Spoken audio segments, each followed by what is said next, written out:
This week on the Sports Initiative podcast, I sit down with High Performance Director at Austin FC, David Tenney. He discusses his multidisciplinary approach and how they prepare the players in a variety of aspects. The importance of understanding physical and cognitive fatigue and how to support players with this, as well as his time spent with the Orlando Magic and how this helped him become a better practitioner. As always, if you enjoy this podcast, please make sure you share it with friends and family. I hope you enjoy.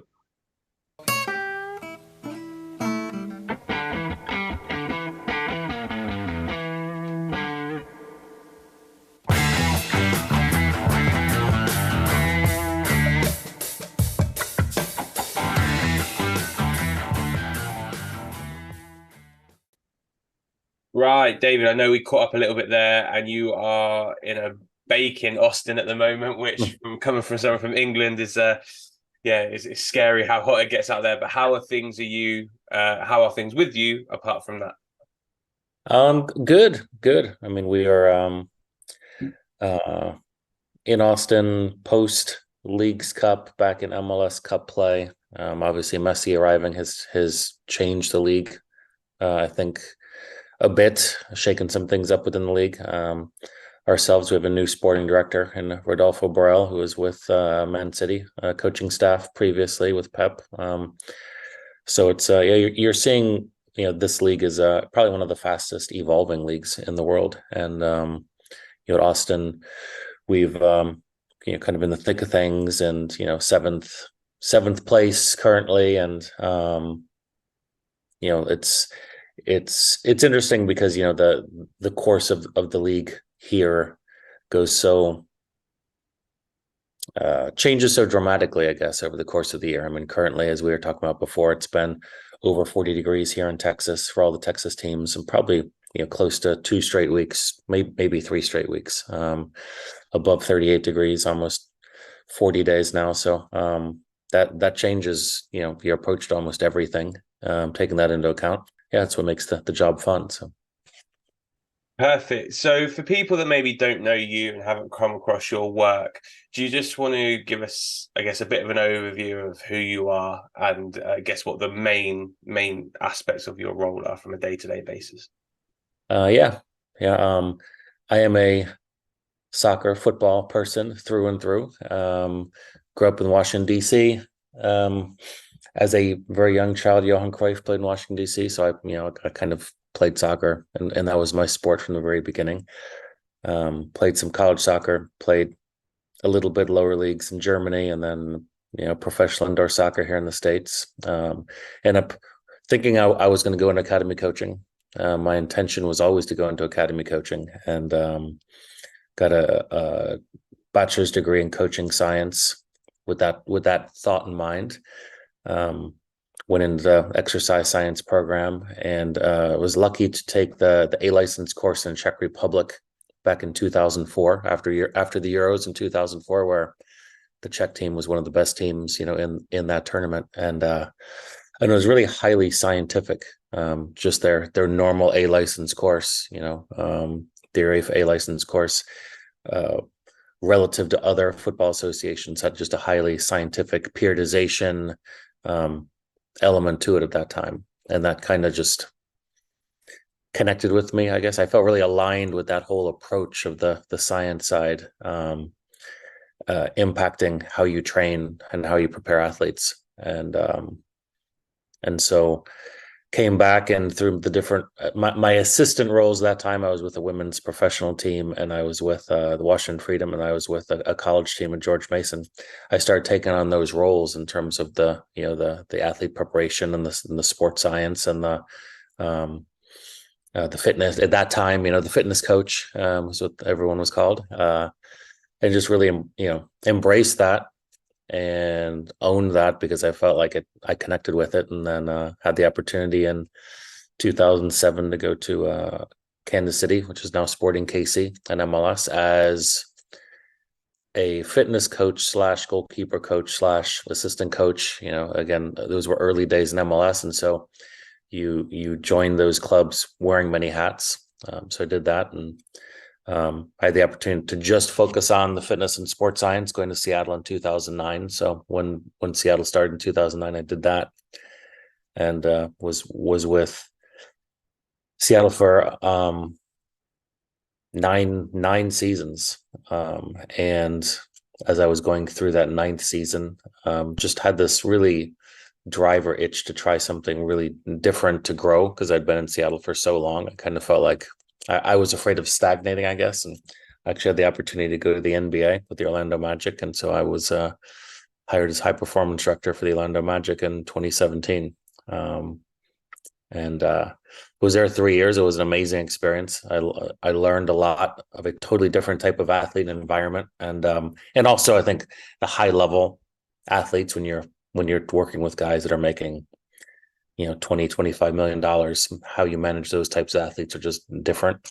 But also then about halfway through that 3 years, I realized that soccer was actually my sport, and it always remained my sport. And as much as I felt like an insider in MLS, there's times I just felt like an outsider, that basketball was just not my sport. And so I had the opportunity to come to Austin as they were coming in as an expansion team in 2021. So I left the NBA bubble post COVID, and packed up my stuff and family, and we drove to Austin. So then finishing the third year here in Austin right now as the high performance director.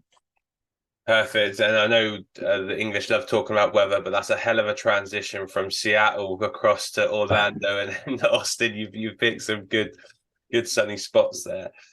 So I guess let's link initially with the role that you're in now. Obviously, managing an entire group organization from a performance aspect is going to be particularly challenging. What are some of the key foundations you think are really important when you're, I guess, going through that pre-season period, and then key cornerstones that you'll look for throughout the season, just to make sure that you've got a group of individuals that are prepared to play at the highest level? You're talking about the athletes themselves now? Yeah. Yeah. No. Okay. I mean, my approach is, since then, I think you've had John Pascarella on the podcast, and he and I were in the tactical periodization course together as well. So over time, I think that I've taken a far more specific view of training, I think, based on some of what I've seen and what works out there. And so we do, and also I think, if we're really honest, I mean, MLS is still an emerging league from a playing standpoint. So playing as much as possible has always been my approach. And so, it's really about, through kind of sequential buildup of loads and running loads through playing as much as possible over the preseason period is really critical. And I think, the cornerstone as you're putting together good preseason is, where you want to put the games at. The preseason games, I think, are oftentimes your biggest stimulus to get people physically where they need to be over the course of that period. And then you're using the training and the strength training and maybe some of the non-specific bits of running you're putting in different areas, but ultimately, playing 11v11 against other opponents is about it. Is the most specific thing you're going to do through the course of preseason. So how you manage that, and then how you supplement everything around that to get the group to arrive where you need to arrive, and then as you're getting the week or so before, making sure you're getting back into your weekly training rhythm as best you can, because I do think you want to set up your weekly periodization where your players are responding and adapting how you want them to as you're in and around your normal match weeks. In some ways, we're lucky in MLS that we typically early season, the first 7-8 weeks of the league, you're on a Saturday to Saturday games almost the exact same time. That gives you a real rhythm that you can get into, and that's a huge benefit. We are in the CONCACAF Champions League this past year, which meant trips to the Dominican Republic and back early, and then a little bit different based on Champions League. And then with this advent of the Leagues Cup and MLS now, there is periods where I think we did have 8 straight Wednesday, Saturdays later on after about the first 7 weeks, which creates challenges as well. So I don't know if that answers it. I think it just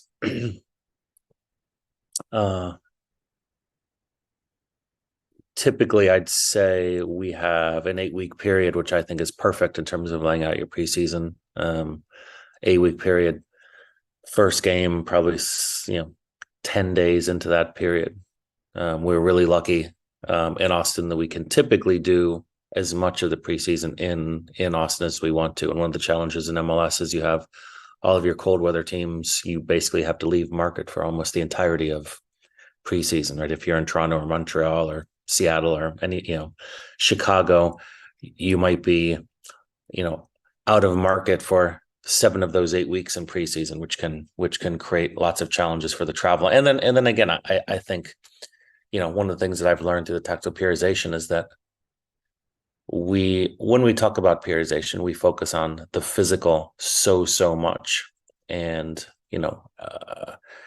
there is the periodization of information you're giving the players. There's that, which is the cognitive piece. There's the emotional piece of how do you work with a group. That's the difference between a team that's at home for large stretches of preseason versus away in a hotel somewhere for 7 weeks, and how you work with that type of group. And it's really about making sure that the players arrive at the first game, they're physically fresh, but they're also just as importantly, mentally, emotionally, cognitively fresh and ready to go. So I think that's a really interesting point that we'll probably loop back round to.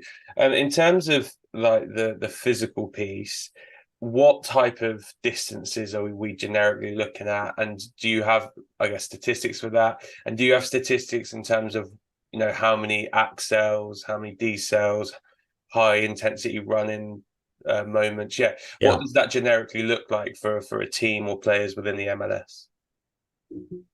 Within the actual games, man. Yeah, so in a game, what would you generically expect? To say it's a central midfielder, I appreciate from position to position that would change, but if you work on the average of a squad, excluding the goalkeepers, what would you generically be looking at from players within the MLS? Yeah, I mean, I think that most players are covering. I don't think it's that different than I think most of the research you see in other leagues, where you're getting the average player is getting 10,500 meters of total distance. Your top ones might be getting in the 12s for games. Again, you see that number drop off pretty dramatically in some of these games that are played in 40-degree temperatures. Of course, from a high speed running standpoint, it's your top guys are in the low thousands. 1,200, 1,300 meters of high speed running. And then sprint distance, it's interesting because I think we've switched over to Chiron Hago this year for league optical tracking system, which I think is quite interesting. But again, all the benchmarks you're getting is against the Bundesliga thresholds for sprinting, which are a bit different. So a league level teams are getting 300 to 600 meters of sprint distance, but again, I think those thresholds are a little bit different, based on the Bundesliga metrics. So it is clearly an athletic game, and it's lots of running and transition.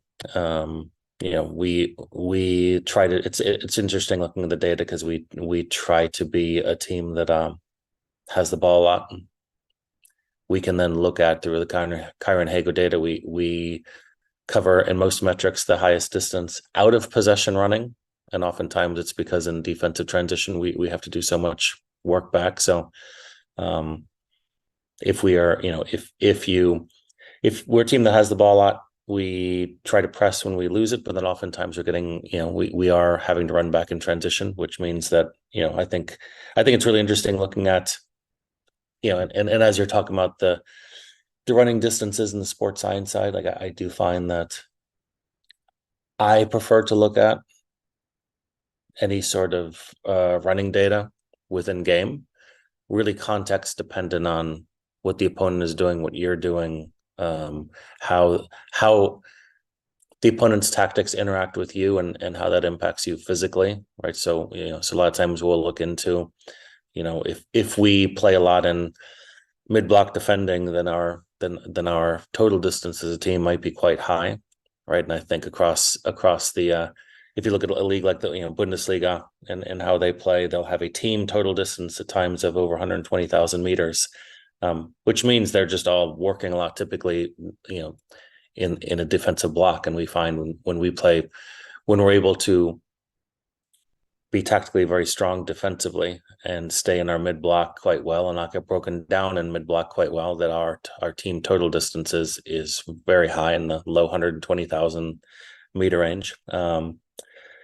When we lose the ball, we get caught in the counter. Now our high speed running and sprint distance has to be up because we're now pressing and trying to win the ball, and then we're sprinting back at times, from a sprint perspective. And so there is what we would like to do, and then there's times obviously what we need to do, right? And so I think my view of sports science is around preparing athletes for what they may need to do. And I'll often say to our technical staff and sporting director, I would wish we didn't have to run more than the opponent every single game. But if we have to, well, then we have to be able to do that, right? So like I'm definitely not one to say, hey, we had 5 guys over 1,000 meters of high speed running this week. They were great. We were flying. Because there's probably a reason why 5 guys had to do more than 1,000 meters of high speed running, and it's probably not a good reason, oftentimes. So Do you think you benefit from having a really good understanding of football? I'm listening to you talk there, the level of detail you can go into around transitions or being in a mid block and how that affects the players physically is obviously that's top level. Do you think people that maybe are from other sports or don't have that grounding of maybe having coaching experience struggle to make that link between the two? Yeah, I think probably, but is it more? There's an experience side in knowing a sport, but I think also, what I found was interesting about one of the approaches with tactical periodization is the understanding of complexity right off the bat, right? So if you take a course on tactical periodization, or let's say, Paco Cirillo's structured training at Barcelona, or some of those different methodologies, the starting point is understanding of complex systems, right? And if you understand complex systems, then nothing's happening in isolation, and you want to look at everything in a very non-linear way, and that becomes kind of the framework for how you see the game. So once you understand that, you understand that you're only running in a certain way because that's how you're interacting with what the other team wants to do tactically. And I think that's, yes, knowing the game might be an advantage in helping understand some of those things. But I think, again, I do personally think it's in sports science that oftentimes, because we're often educated in a very linear fashion, that more is better in whatever metric we're looking at, that we always assume that more running is a better physical performance, and it just might not be, right? Because there's some games where our sprint distances could be through the roof, but it's because we've been broken so badly in transition that we all have to sprint back. And actually, we might be fatigued, we might be reacting slow, and that means in transition we're chasing. So then our sprint distance ended up higher, and it might give the appearance that we're in a physically really good space when maybe we went in the game with some physical and cognitive fatigue. So I think that's that rich context, I think, that you have to understand as you're looking at all these data points.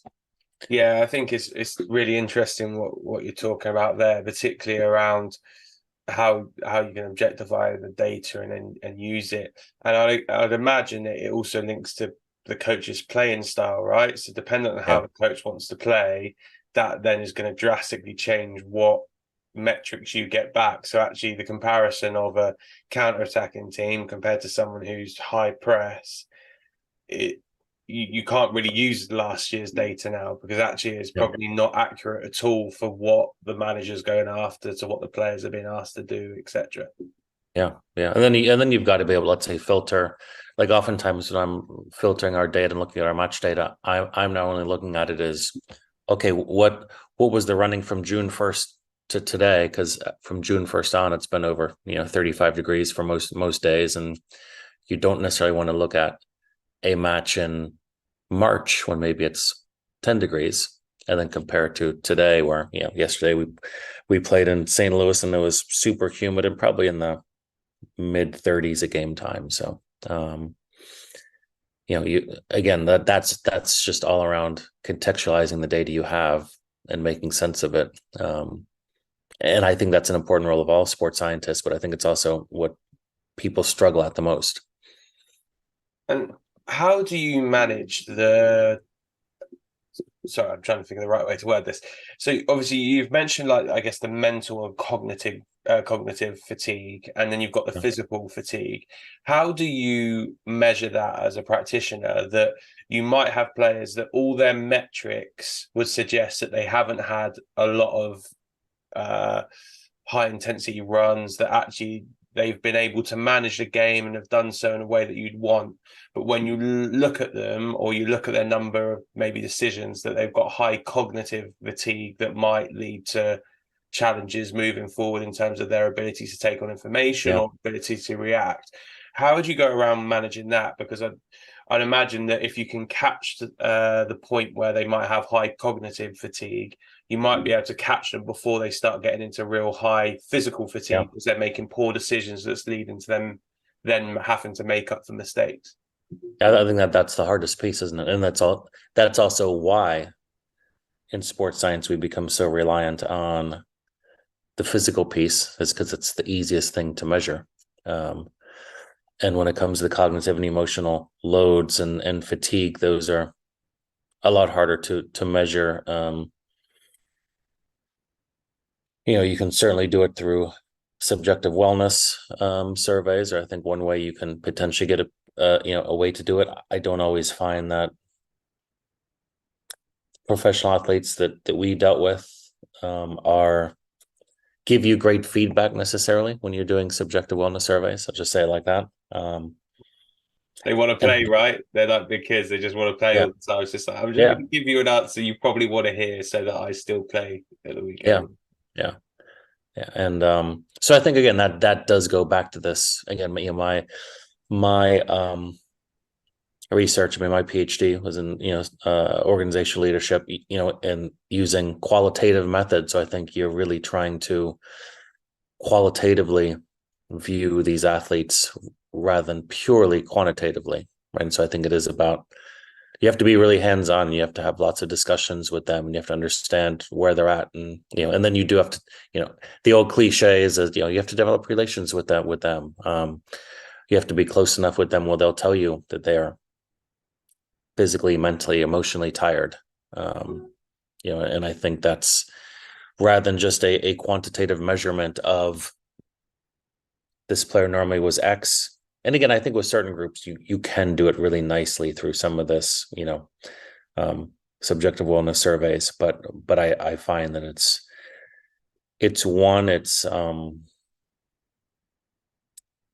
being a really close observer during training sessions. I think that's a key. And again, I think that's why as I work with sports scientists here, some of the young sports scientists, it's really easy once the training session starts to kind of sit behind the computer and look at running loads and all that. But I think to be a really, really close observer to training, to see how players react in certain, situations, to see, do they seem frustrated all the time?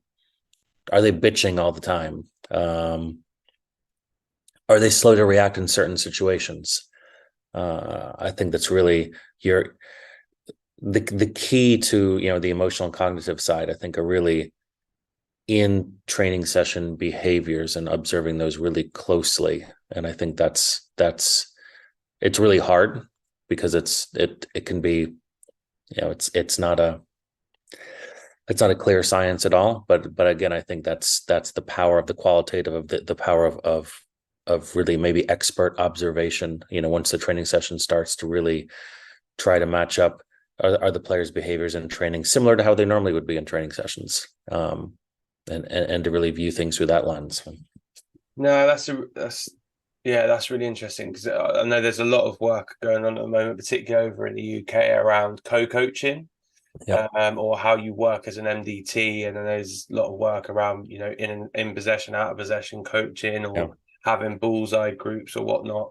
But I think the principle of actually maybe having someone in your team, and it might be the sports scientist, it might be psychologist, it might be someone else, just looking at it from a perspective of, are we catching behaviors that we wouldn't expect to see that are out of norm for that individual or that group, as almost a flag point to say, okay, that's something we need to keep an eye on. It might not be something we have to address, but is there a level of frustration that's unusual for them? Or is there something that they would normally be very motivated for this practice and they're not?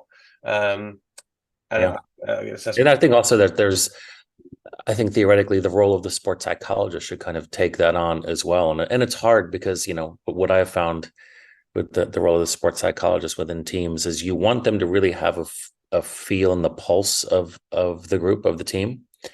And you want them to have a close enough relationship as well with the players, where they will tell the players that the players will tell them, how they're feeling around anything team related. But at the same point, they have to, maintain confidentiality and not, be able to walk in the coach's office and say, well, this player is feeling this and you need to back off on them. And I think there is a really, really important role, for the sports psychologist, who also, within my group is on my staff as well. Because I think that is the person that's really providing the best feedback to all of us around the emotional side of where the group is at. And I think I've always said the starting point for the sports psychologist within, embedded within a team, is to be able to walk into the coach's office and say, coaches, I know that you're saying X to the players. The players are hearing Y, right? The players are hearing something different than what you're trying to convey. That's really important feedback. I think that at times only the sports psychologist can provide to a coaching staff. And it's really hard to find those people that can do that effectively. But I think that is where you're getting all of this insight into, this going back to complexity and this the sense of interactions, how the coaches and players are interacting with each other, and what's the impact of the coaching emotionally and cognitively on the playing group. And the coaches are getting back this rich feedback around how their coaching is actually impacting the athletes. And so I think that's a super important role that I think is often misused, and also I think distrusted as well, right? I think there's this perception, high level soccer, that they're the sports psychologist, like the head coach has to be the sports psychologist, not anyone else. And that was going to be my next question, actually. How often do you think that takes place? So in your experience from speaking to other practitioners, how often do you think a sports psychologist is able to go and say to the coaches, listen, you're trying to convey this message, like I'm watching sessions, this is what you're trying to say, but this is what they're hearing and this is what they're feeding back to me, and there's a disconnect, which is what's causing the issue of actual performance or execution of the technique. How often is that dialogue able to take place? Yeah, I think it's pretty rare. I think at some level, the places I've been able to, bring people in that can convey that. But I think I think, and I've said this to, to the sports psychologists that I've kind of worked with here in the States, that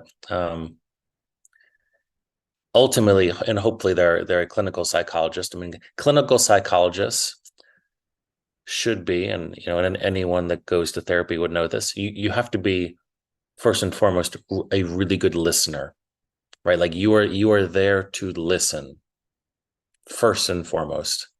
And I think that's often lost, where sports psychologists come in and they want to create this program, and they want to, but you really want, if a sports psychologist is really going to impact a team, a high level team, especially in a high level way, they have to be able to walk in that environment and just listen. And so, then again, the messages they're giving back to the coaching staff have to be really subtle. And I think, and again, like in therapy, like very nudging, I think, like, hey, I know you guys are trying to say this, but I think this is what the players are actually hearing back. I don't know if that's your intention.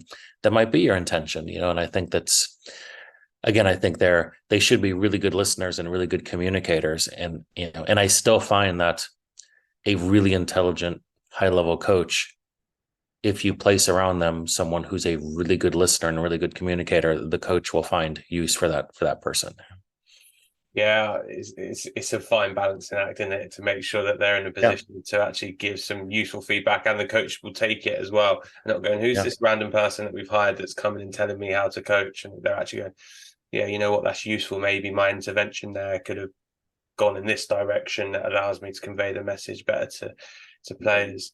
One thing that we mentioned earlier, kind of off there, and I wanted to touch basically on, is just the scope of preparing players for the different environments that they're going to be playing in. Obviously, you mentioned with the cold weather teams such as your Toronto's, potentially New York and New England, etc. They're going from maybe snowy conditions where is coming close to freezing or whatever it might be, down to you guys where it's 40 degrees and vice versa. You've got the difference in altitude from a Colorado to down to LA, etc. So from an actual performance point of view, how can you prepare your players for those environments without, I guess, flying there 2 or 3 days early yeah, and just getting a yeah, little bit more extended exposure to it? yeah. Because in fact, I think our approach has been the exact opposite, where our preference is always to go in as late as possible. Um, I think again that the league is at a place where if you go in multiple days before, you don't always know what your training arrangements will be. Our training facility is amazing.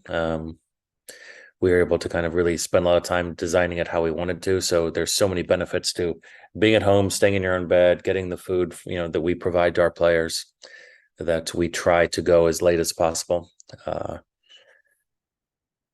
Having said that, I think the biggest challenge in the league is probably heat and heat exposure. Because we do play through the summer. Unlike almost every other league in the world, we are playing through the warmest parts of the summer. So that creates challenges as well. Salt Lake and Denver, and again, I think those teams try to create a very up tempo type game where they're at to try to kind of wear teams down. I guess I don't feel like the cold is as much of an issue as maybe other leagues, because I think the league does a decent job scheduling most of those early season fixtures at the warmer climate home. So we'll have more home games typically in the front of the season. Orlando will have more home games, etc. Again, I think the league is very careful to make sure that the games are well attended, right? So it doesn't really make sense to have an outdoor game scheduled in Toronto on February 17th necessarily. And then you have other situations where Montreal plays their early season games in their dome stadium, the Olympic Stadium in Montreal, and then Vancouver's inside as well. And so you basically have places like Chicago and Toronto that are colder, but overall, I think that it's dealing with the heat exposure is a huge challenge, and a little bit of altitude. We actually do have an altitude room in our training facility, and so we'll do a lot of repeat sprint. We might get in 4 exposures to like post training repeat sprint efforts in the altitude room prior to playing our games altitude, and we've always had very, very high running outputs, and I think even this year, one of our second highest running output was at Salt Lake at altitude this year. So we try to prep guys for that, and there is an actually physiological adaptation to doing some work in the altitude room, but there's also, I think, there's the psychological and giving players confidence as they're about to go into altitude that they feel prepared. And then I guess there's the environmental conditions within the league that are challenges, but then there's also the 2 other pieces are just the length of travel. If you're going from Seattle or Vancouver to Miami, you're talking about almost a 6-hour flight for a league game. if you live on either coast and you have to go play in the other coast, you're, oftentimes you are traveling a whole day and potentially losing a whole training day that week as well. So and then again, still just the artificial grass. We do have a set of teams that plays in NFL stadiums on artificial grass, and that's something that the ball plays differently. It's loads the body in a little different ways, and guys can get some tightness and soreness from those games they don't normally get. And so I think those are kind of the main challenges, I guess, with the way the league is structured now. And get some nice turf burns as well, I'd imagine. I played at the 11-a-side game for the first time in a number of years the other week on some 3G, decided to do a slide tackle and came back at the big going, I wish I hadn't done that. But yeah. I think the psychological bit is a really interesting factor. I know we've linked to that quite a lot in this, but I saw a post via one of our former guests, Toby Booth, and in South Africa, a rugby team said on their wall, like 1,625 feet above sea level. Yep. It does matter as the players are going out, and as a psychological piece for a team visiting and whatnot, I can imagine if that's the last thing you read before you go out into the stadium, it's a really small marginal game, but it might be something. But it sounds like you guys have got a different route in terms of doing it actually on the day and just kind of making the preparation as best you can where you are. We'll go in, we'll perform, and then we'll get out again, which is seems a real sensible way of doing it. In terms of your, I guess, transition for the 3 years when you were with the Magic, then what differences or challenges did you see going from soccer into NBA in terms of the type of athletes they were? I know earlier on you mentioned, I guess, the pure profile of these players. They're going to be some of the probably the most sought after individuals within the States, etc. Was there anything in particular that stood out to you in terms of just them as athletes, first and foremost? Yeah, I mean, obviously, totally different types of athletes, right? You go from just dealing with these horizontal athletes that are running around and sprinting, and you're concerned about hamstring strains, you're concerned about them shooting too much, et cetera, and then you go work with a set of athletes where they're pure vertical athletes and they're jumping and landing, and now you're worried about them jumping and landing all the time. And so the nature of the load placed on their bodies is so drastically different that I think, it's hard to appreciate that until you're actually in the league, in a different sport like that and working. Right now you're looking at, patella tendon stress, fifth metatarsal bone stress issues, Achilles tendon, tendinopathies, so many ankle sprains, you can't believe it, because you've got, a bunch of 6'10", 7-footers jumping and landing all in the exact same spot, right? And so the amount of different ankle tweaks you get, and so from that standpoint, totally different in terms of the types of injuries you're seeing. The preparation, it's a smaller squad size, and what I found really interesting about the NBA was that it was individualized to a level that I had never seen before. And part of my role was to hire a new medical staff, multiple physical therapists, sports scientists, a couple strength coaches. And really my role ended up being, liaising with the coaching staff, part of the role anyways, liaising with the coaching staff, where you basically would have, 5 assistant coaches, 15 players, every assistant coach kind of focused on a different position, takes on the 3 players in that team in that position. Essentially every morning you'd have what they call like little technical sessions, where before training started, you'd have like these little 20-minute blocks. The coaches would do these little 20-minute blocks with guys before, which could be 15 minutes of shooting and 5 minutes of video. We would have to decide how we were going to have the different physios take on these different 15 players, and who developed a good relationship with whom, and then which strength coach would work with which player. And so the way I kind of saw it is you're always trying to triangulate the right physio, the right strength coach together with the assistant coach assigned to a player to make sure that player got what they needed. And that player from a individual skills technical standpoint would get little doses of things every day, and then we could then individualize with the whatever strength coach where that player was in terms of was he still in more an athlete development phase as a young player versus someone in their 30s that you're trying to maintain where they're at, and then what sort of chronic issues do that athlete have that they would need the same sort, someone that specialized in certain types of medical treatment, right? Did he have a tendinopathy, that would flare up at certain times of the year, or degenerative knee, or, always a low back hip type guy, and which physio would be best, with that athlete. And making sure that kind of that system kind of flowed really well. And then the other piece that's really different to that role too is you end up having to be in regular communication with all the players' agents as well, which is totally different. Because everything is so contractually driven and financially driven, the agents want to know the players are taken care of. When the player's injured, the agent wants to know. The agent has their own set of doctors that they like to consult with when a player's injured, and coordinating, our doctors talking to that person's doctor. And it was a really different, role in a lot of ways from what I do now.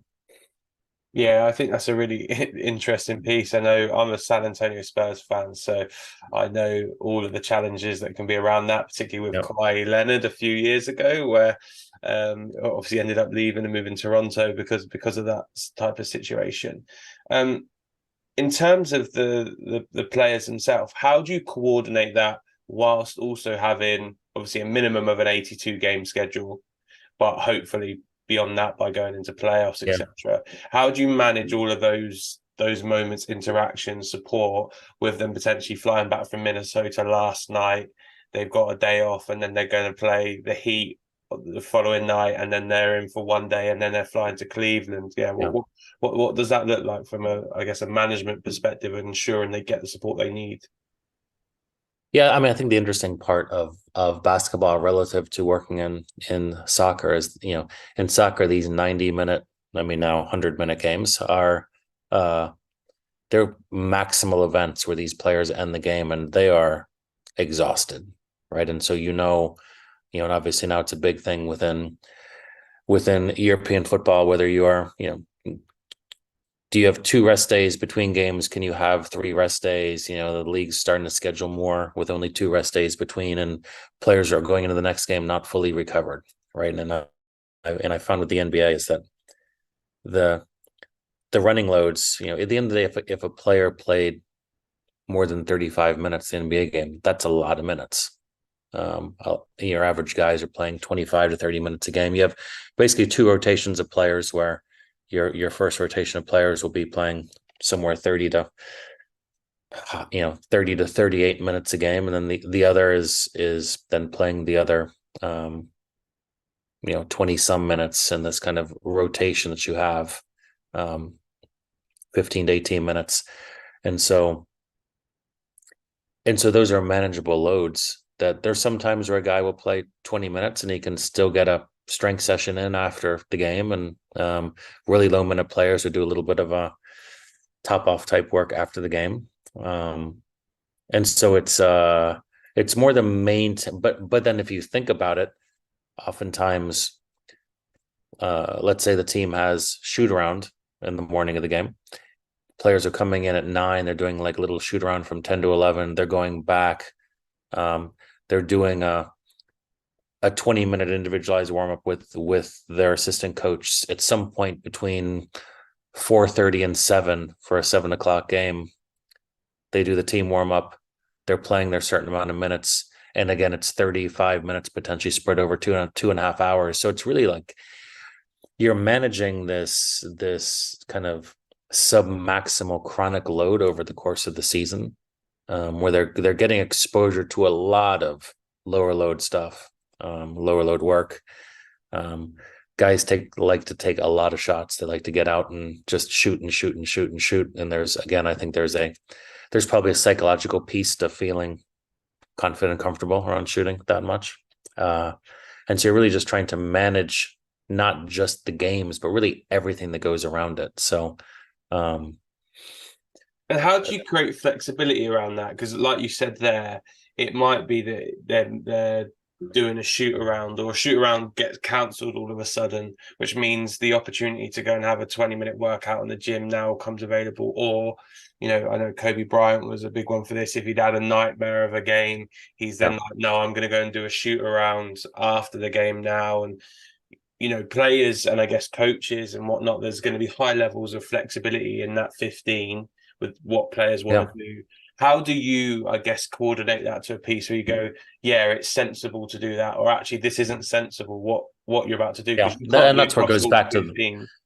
yeah. I mean, my role in terms of being basically each assistant coach in a lot of ways was responsible for their three players and where their three players were at. So then it's really about having communication with each assistant coach around, okay, this guy has had a really heavy minutes. This is so, this old injury might be aggravated. We need to back off a little bit here. We can do more here. This guy is a young 20-year-old that's just come in the league that we have to develop and build over the course of the year. So we need to prioritize X.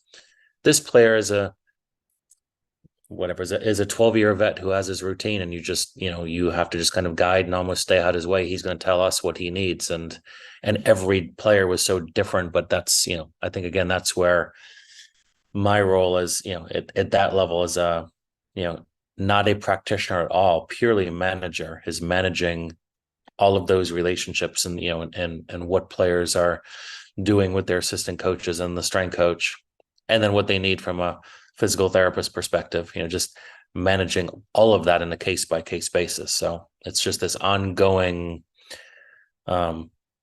again, going back to this quantitative versus qualitative, right? But just really feeling where everyone is at, what they need. Again, going back to this, the emotional and cognitive piece as well over 82 games. And you're going to go through periods where you lose 4 or 5 games in a row just because it's the NBA, and you're going to go through periods where guys are playing great and feel really great about themselves, and how you're kind of managing through all those areas. It's that's that's the art of that in some ways, I think.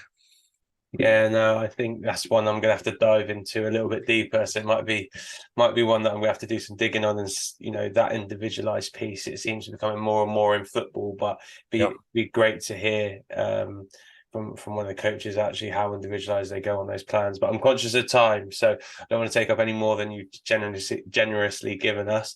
So the last question for me, which is, if I was to ask any of the players or staff that you work with or work alongside, to describe you in 3 words, how would you hope they described you? Hopefully it would be collaboration, um, empowering, I would hope, and trusting. I think, I think we live in this environment where you have to keep the trust of the player. The player's trust is so critical, um, and the players have to trust that you have their best, you know, uh, intentions, at heart as you're making decisions, right? That the players know that you're there to again make sure they arrive at every game prepared to play physically, mentally, and emotionally. And I think that's always a challenge as you win and lose games. I think you want the staff to feel like you're mentoring and empowering them to grow and develop as practitioners, and then you're trying to create this collaborative nature amongst your group where we're all working together. We have overlapping skill sets that we can collaborate and pick and choose who the right person is to work with the right team at the right time. And that's something interesting I heard Tony Strudwick say about what's sports science or high performance. What's high performance, right? And the high performance is having the right person do the right thing with the players at the right time. And I think that's something you build over time, to get that right within your multidisciplinary team. Perfect. Listen, David, an amazing insight into performance sport that you discussed there, and loads of, I think, really good key takeaways for people. So, yeah, really appreciate your time, and hopefully one we can catch up on again further down the road. Thanks, Michael. Thanks for having me on.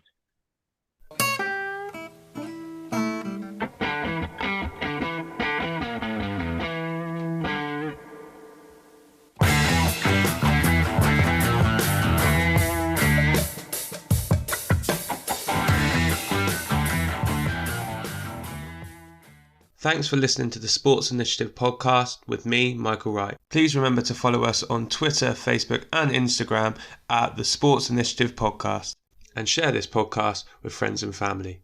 I'll see you next week.